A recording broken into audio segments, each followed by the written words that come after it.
Hey guys, so let's fix this issue. You have to just follow my screen and don't miss any steps. So this solution is applicable for Windows 11 system as well as Windows 10 operating system. So in the first step, you have to just right click on this star icon and select device manager. Now on this window you have to find out the keyboards, so just click on this icon to expand this and right click here, select properties.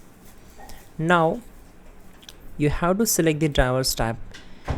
Here there are multiple tabs, so select the drivers tabs only. After that, click on update driver and make sure you are connected with your internet connection.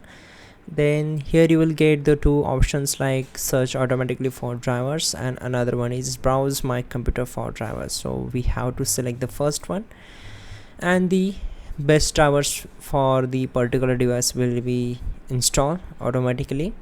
Then you have to close this option and then simply restart the system. So that's it guys. Check out the pin command, that will also help you to fix this issue. And don't forget to like the video. Please do subscribe the channel. You're good to go.